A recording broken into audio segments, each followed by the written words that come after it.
Hello નમસ્તે કેમ છો વિદ્યાર્થી મિત્રો આપનું હાર્દિક સ્વાગત છે ગુજુ ફાર્મસી તો મિત્રો ગુજરાત ગૌણ સેવા પસંદગી મંડળ દ્વારા થોડા સમય પહેલા જે ફાર્માસિસ્ટની પરીક્ષા લેવામાં આવેલ તેના સોલ્યુશન આપણે 3 વિડીયોના પાર્ટમાં અપલોડ કરીશું એમ વાત થયેલી જેમાંથી રીઝનિંગનો જે પોર્શન છે મુકાઈ ગયો છે ટેકનિકલ અને મેથેમેટિક્સનો પોર્શન બાકી છે બરાબર તો આજે આપણે મેથેમેટિક્સના પોર્શનની ચર્ચા અહીંયા કરીશું તો ચાલો સ્ટાર્ટ કરીએ ફર્સ્ટ ક્વેશ્ચન છે 87 અને 145 નો લસા શોધો બરાબર હવે આ ક્વેશ્ચન એવો છે કે જો તમે બંનેનો લસા કાઉન્ટ કરી અને પછી જવાબ લઈ આવો તો જે છે તમને આન્સર ડાયરેક્ટ મળી જશે પણ ક્વેશ્ચનને ઇઝીલી સોલ્વ કરવો હોય તો મેં તમને પહેલા પણ કહ્યું છે આપણે જ્યારે મેથ્સના સેક્શન કરાવેલું ત્યારે કે લસાના ક્વેશ્ચન છે એ ટોટલી 11 થી 20 છે બરાબર છે એકોથી દાણ છે અને જે 21 થી 30 છે એના ઉપર ડિપેન્ડિંગ હોય છે તો તમને 21 થી 30 જો બધા ઘડિયા ના આવડે તો કશું નહીં પણ અમુક જે ઇમ્પોર્ટન્ટ છે એવા ઘડિયા યાદ રાખી લો તો ઘણા ખરા ક્વેશ્ચન એમાંથી જ સોલ્વ થઈ જાય છે તો 87 અને 45 છે બરાબર બંને જે છે એવી વસ્તુ છે કે 29 સાથે ક્યાંક ને ક્યાંક રિલેટેડ છે તો 29 તેરી કરશો તો શું થશે તો 29 તેરી થશે 87 અને 145 અહીંયા એમ નામ બરાબર હવે વાત કરીએ 5 થી 29 અહીંયા એમ નામ 29 પંચા કરશો તો થશે 145 અને પછી અહીંયા આપણે જઈએ 29 બરાબર તો 29 1 29 1 બરાબર આ થઈ ગયો આપેલ ક્વેશ્ચનનો લસાનો જવાબ બરાબર તો હવે 3 ગુણ્યા 5 ગુણ્યા 29 કરશો એટલે તમારો સાચો જવાબ થશે 435 બરાબર છે આગળ વધીએ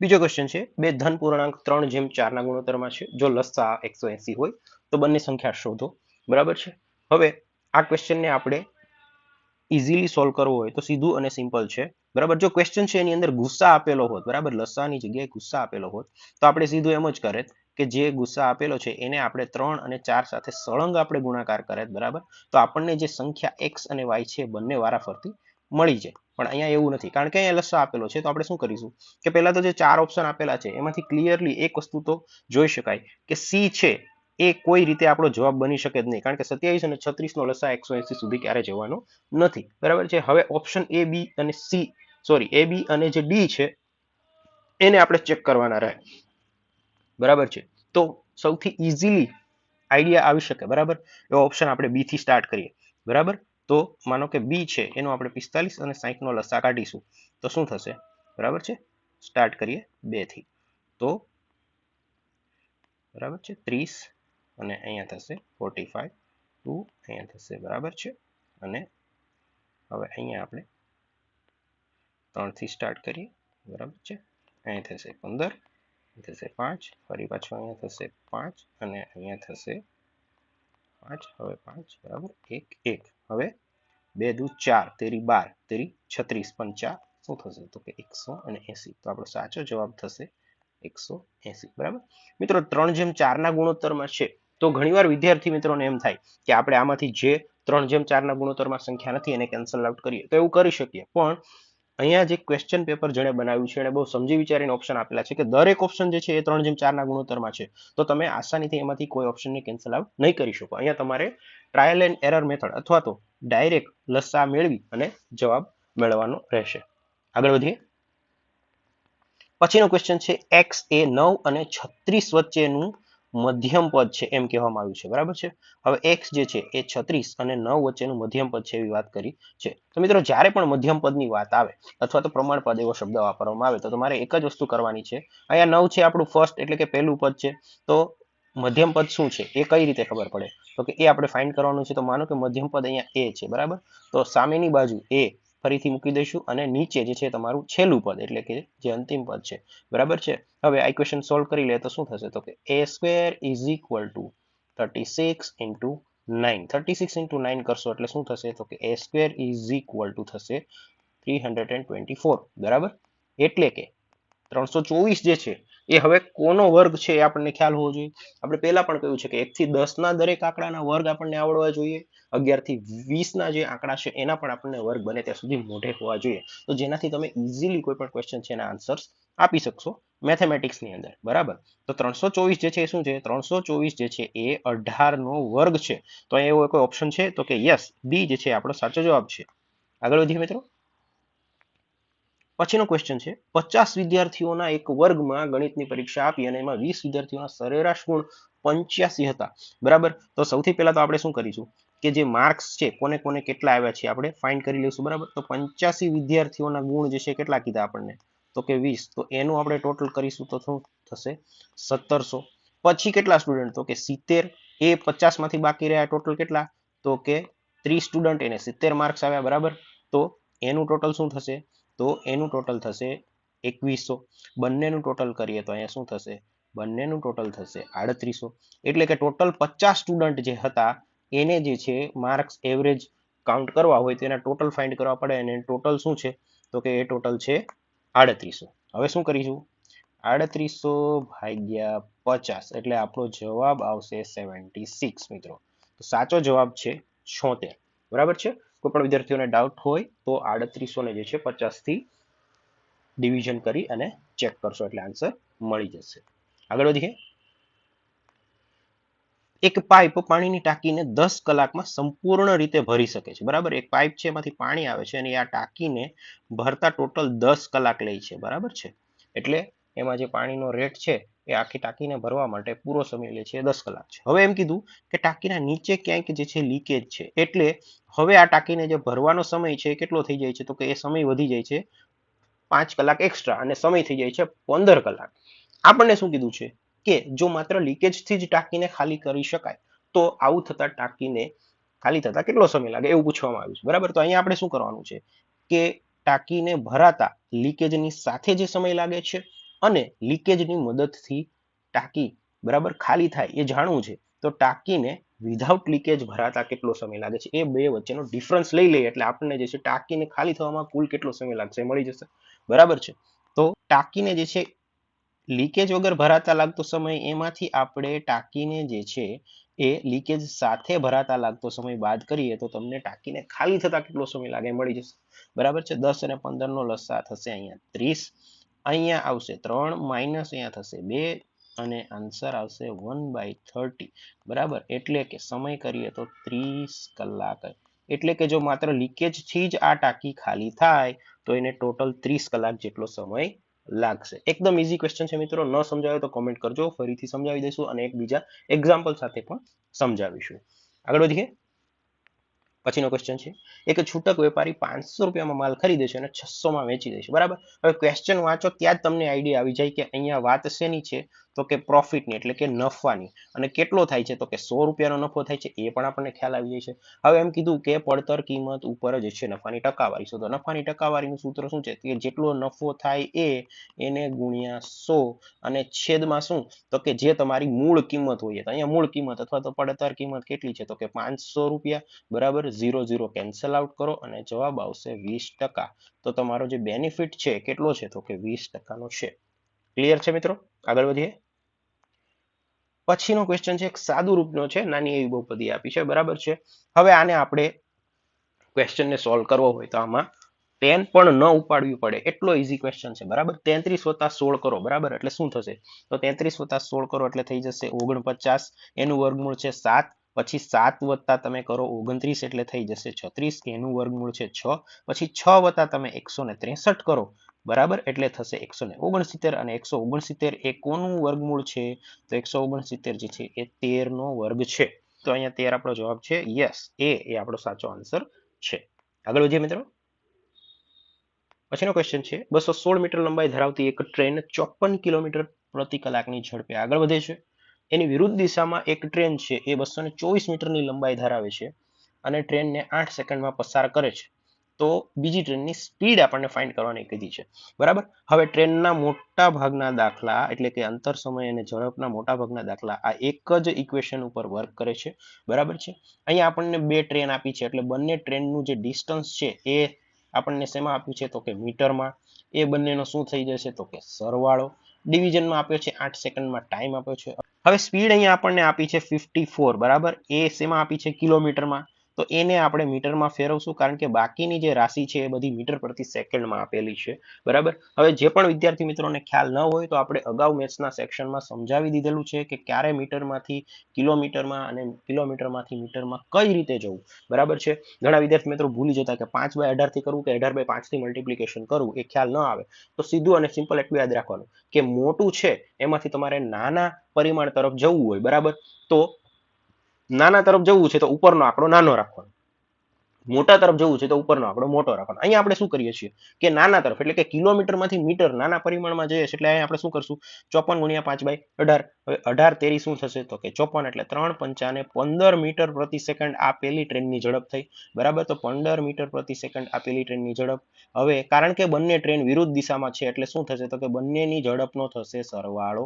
હવે આ તમારી આગળ સ્ટેપ આવી ગયું, અને સોલ્વ કરો. 8 અહીંયા ઉપર જાય એટલે 15 × 120 વત્તા 8x બરાબર 224 વત્તા 216, બરાબર. આનું સમેશન કરો એટલે શું થશે તો કે 4 ને 6 10, વધી આવી 1 2 1 3 ને 1 4, અને 2 2 4, 440, અને શું થશે તો કે 120 પ્લસ 8x, બરાબર. હવે શું થશે 8x બરાબર, આને આપણે માઇનસ કરીએ એટલે 4 માંથી 2 જાય તો 2, અને આમાંથી જાય તો, બરાબર. હવે x બરાબર 8 ચોકુ 32, એટલે જવાબ શું થશે તો કે 40. તો જે બીજી ટ્રેન છે એની સ્પીડ 40 મીટર પ્રતિ સેકન્ડ હોય. મિત્રો આ જે જવાબ આવશે સીધો મીટરમાં આવશે, કારણ કે આપણે દરેક રાશિને જે છે શેમાં તો કે મીટર પ્રતિ સેકન્ડમાં કન્વર્ટ કરી દીધી છે. તો સાચો જવાબ છે એ. જો વિદ્યાર્થી મિત્રો ક્વેશ્ચન ન સમજાયો તો કોમેન્ટ કરજો, ક્વેશ્ચનના નંબર સાથે આપણે જરૂરથી તમને ફરીથી ક્વેશ્ચન સમજાવવાનો પ્રયાસ કરીશું. આગળ વધીએ મિત્રો. હવે એમ કીધું છે કે એક ગામની વસ્તી પ્રથમ વર્ષમાં 5% વધે અને પછી બીજા વર્ષમાં 5% ઘટે અને પરિણામી વસ્તી 47,880 થઈ જાય તો શરૂઆતની વસ્તી કેટલી, એવું આપણને પૂછ્યું છે, બરાબર. હવે આ ક્વેશ્ચન તમે એવી રીતે પણ કરી શકો કે પેલા જે વસ્તી છે એનો તમે 5% વધારો ને પછી 5% ઓછા કરો અને પછી તમે જવાબ લાવો, બરાબર છે. પણ એના માટે તમારી પાસે મૂળ વસ્તી છે એ હોવી જોઈએ. ઘણા એમ કરે કે ચાલો ઓપ્શનમાંથી ટ્રાય મારીએ, ઘટાડીને પછી જવાબ લઈ જાય, થાય, જવાબ પણ મળશે, પણ જે પ્રોસેસ છે એ લેન્ધી થઈ જશે. અહીંયા આપણે શું કરવાનું છે કે આન્સર જેમ બને એમ જલ્દી આવે અને તમારો ઓછામાં ઓછો ટાઈમ જે છે કન્ઝ્યુમ થાય, બરાબર. તો અહીંયા આપણે શું કરીશું, ડાયરેક્ટ જે છે આ મેથડ ફોલો કરીશું, બરાબર. આપણને ગામની વસ્તી કેટલી છે ખબર છે નથી, તો કે x ના 5%નો વધારો એટલે કેટલા તો કે 105%, બરાબર. એને ભાગ્યા 100, પછી એને ગુણ્યા બીજા વર્ષમાં 5%નો ઘટાડો એટલે કે 95%, અને છેદમાં આવશે 100, અને બરાબર ફાઇનલ પ્રોડક્ટ શું મળશે તો કે 47,880. હવે આપણે x ને કરતા બનાવીએ, શું થશે તો કે 47,880 ગુણ્યા 100, અહીંયા પણ ગુણ્યા 100, છેદમાં જે છે 105 અને ગુણ્યા 95, બરાબર. હવે 0 કેવું કે કેન્સલ આઉટ થાય છે તો કે નહીં. તો આપણે શું કરીશું, ડાયરેક્ટ ડિવિઝન અને મલ્ટિપ્લિકેશનનો આધાર લઈશું. શું કરીશું, 5 થી ટ્રાય કરીશું, બરાબર. તો 21 પંચા 105 અને 20 પંચા 100, બરાબર. એવી જ રીતે 19 પંચા 95 અને 20 પંચા 100, બરાબર છે. આ રીતે ભાગ આલી ગયા. હવે શું કરશું, હવે આપણે અહીંયા ચેક કરીશું કે 4,788 છે, બરાબર. આપણે 0 ને થોડીક વાર ભૂલી જઈએ. 4,788 છે એને આપણે 21 થી ડિવિઝન કરવાની ટ્રાય કરીએ, બરાબર. તો અહીંયા કંઈક આવી રીતે કરીએ, બરાબર છે.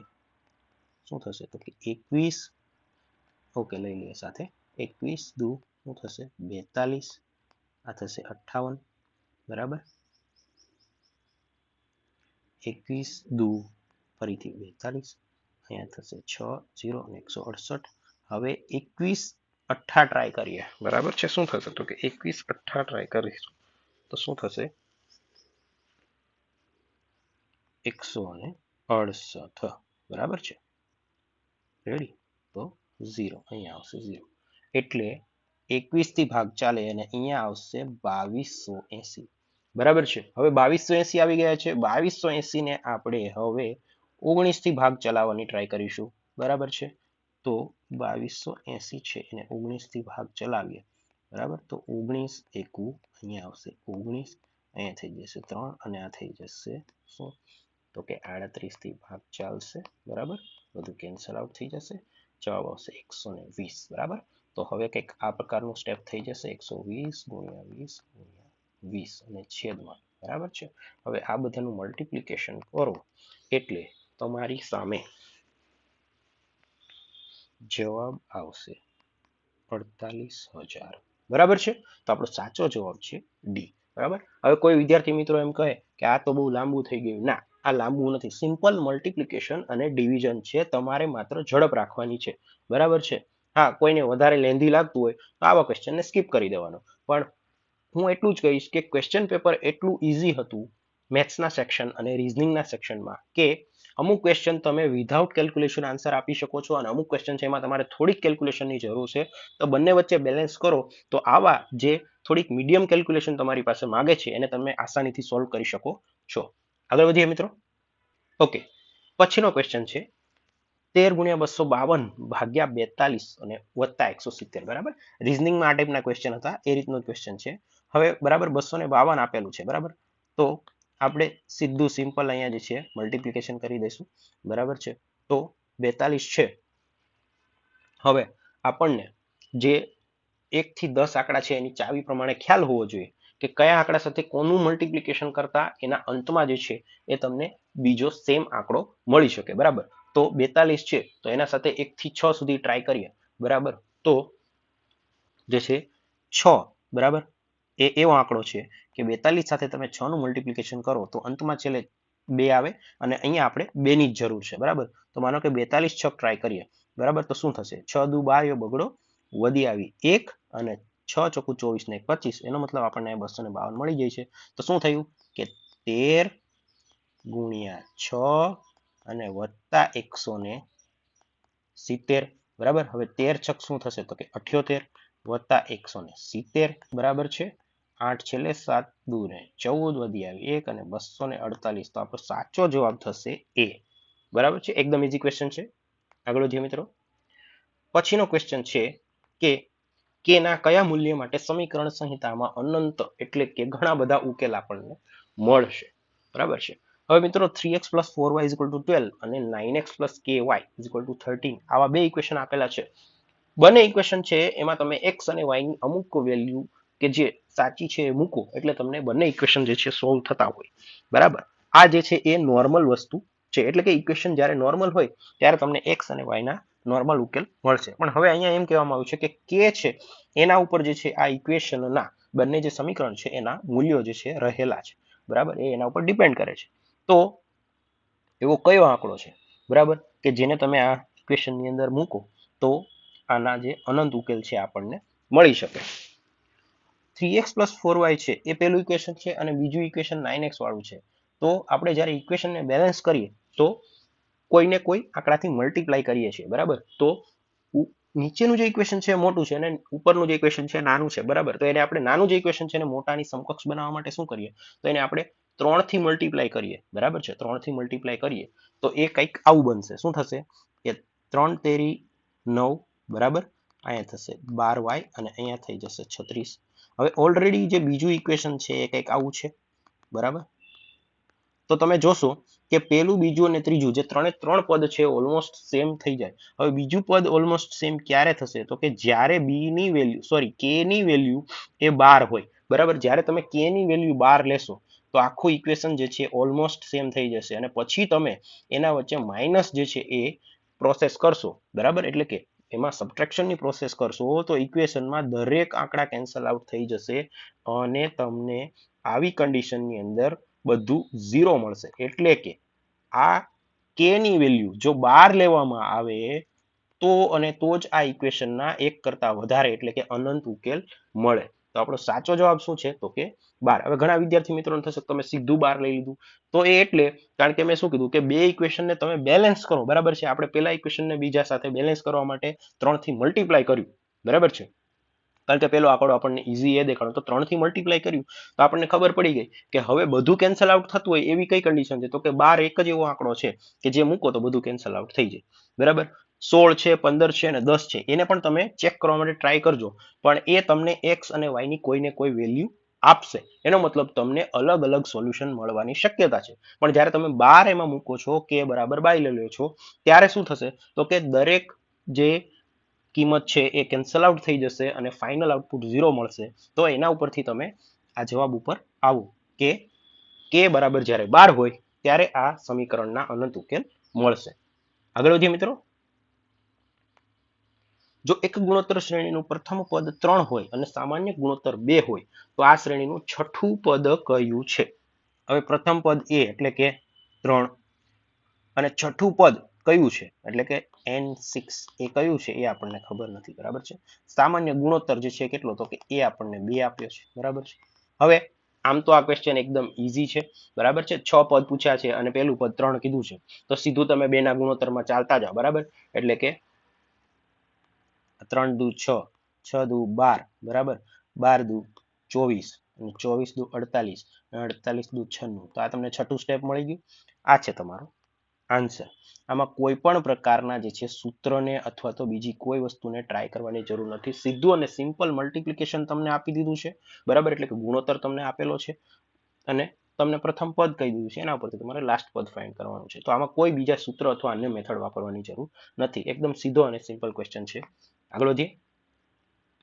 દીપકે એક સોફા સેટની કિંમત 30,000 છાપી, એના ઉપર હું ડિસ્કાઉન્ટ આપ્યું તો આ સેટની વેચાણ કિંમત શોધો. બરાબર. હવે આ ક્વેશ્ચન બે રીતે થાય. 30,000 ના પહેલા તમે 15% કાઢી લો ને પછી 15% ને માઇનસ કરો. પણ જે વિદ્યાર્થી મિત્રો આપણા અગાઉના વિડીયો જોયા છે એમને આપણે શીખવાડેલું છે કે જ્યારે પણ આવો ક્વેશ્ચન પૂછાય તો શું કરશો તમે? ડાયરેક્ટ જે છે તમને કિંમત પૂછી છે એ તમે જે છે કેલ્ક્યુલેટ કરશો. 15% એટલે શું થશે તો કે મૂળ કિંમત એ 85%. બરાબર. સીધા આપણે 30,000 ના 85% કાઢીશું. બરાબર. 0 0 કેન્સલ આઉટ થશે. 85 ગુણ્યા 3 કરશો એટલે શું થશે તો કે 25,500. તો તમારો સાચો જવાબ છે 25,500. મિત્રો 85 ગુણ્યા 3 કરી અને ટ્રાય કરી લેવું. કોઈ વિદ્યાર્થી મિત્રોને ડાઉટ હોય તો 3 5 15 વધી આવી 1 3 થાય 24 ને 25 255. બરાબર છે. ક્લિયર આઉટ છે આપણો ક્વેશ્ચન. જો કોઈ પણ વિદ્યાર્થી મિત્રોને આ ક્વેશ્ચનમાં ડાઉટ હોય તો કોમેન્ટ કરજો, આપણે ફરીથી સમજાવશું. આગળ વધીએ. 5 પેનની કિંમત 50 હોય તો 8 પેનની કિંમત કેટલી થશે?